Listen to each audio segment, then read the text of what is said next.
Assalamualaikum warahmatullahi wabarakatuh. Salam kenal, salam sejahtera untuk kita semua. Semoga sehat selalu dalam lindungan Tuhan. Amin amin ya rabbal alamin. Kami kelompok 9 yang beranggotakan Reski, Novia Nandri, Restu Adi, NIM 160 serta Iwan Firdaus NIM 118 akan mempresentasikan sebuah materi dengan tema penggunaan metode Almen Z-Score sebagai pengelolaan resiko keuangan. Lanjut. Jadi risiko keuangan merupakan risiko yang berhubungan dengan berbagai macam risiko tentang keuangan perusahaan. Perusahaan yang memiliki risiko keuangan yang tinggi akan berdampak pada manajemen perusahaan yang cenderung tidak melakukan praktik peralatan laba dengan tujuan agar tidak ingin membahayakan perusahaan dan membuat nilai perusahaan menjadi rendah di mata investor dalam jangka panjang.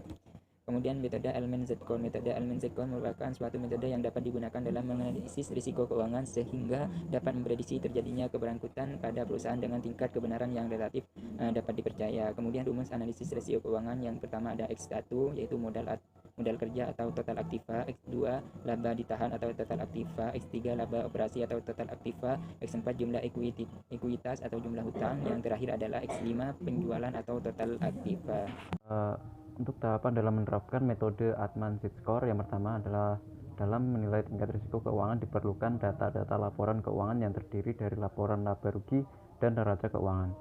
Yang kedua, melakukan analisis data, namun sebelumnya dilakukan pengolahan data dengan cara menghitung variabel-variabel yang diteliti. Yang ketiga, setelah rata-rata semua variabel-variabel tersebut diketahui, dimasukkan ke dalam rumus Z sama dengan 1,2 X1 ditambah 1,4 X2 ditambah 3,3 X3 ditambah 0,6 X4 ditambah 1,0 X5. Yang terakhir adalah untuk mengetahui perusahaan mana yang punya tingkat risiko tinggi atau rendah dapat dilihat dari nilai Z-Score. Berikut hasil perhitungan rasio-rasio keuangan di PT Bank Mandiri Tbk pada tahun 2010 sampai 2011. Hasil analisis Atman Z-Score untuk kinerja keuangan PT Bank Mandiri pada tahun 2010 diperoleh nilai Z-Score sebesar 0,92.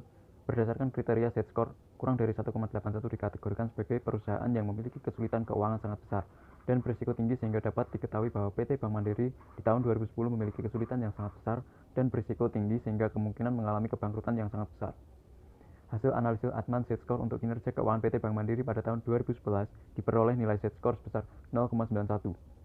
Berdasarkan nilai kriteria Z-Score kurang dari 1,81, dikategorikan sebagai perusahaan yang memiliki kesulitan keuangan sangat besar dan berisiko tinggi sehingga dapat diketahui bahwa PT Bank Mandiri tahun 2011 memiliki kesulitan yang sangat besar dan berisiko tinggi sehingga kemungkinan mengalami kebangkrutan yang sangat besar.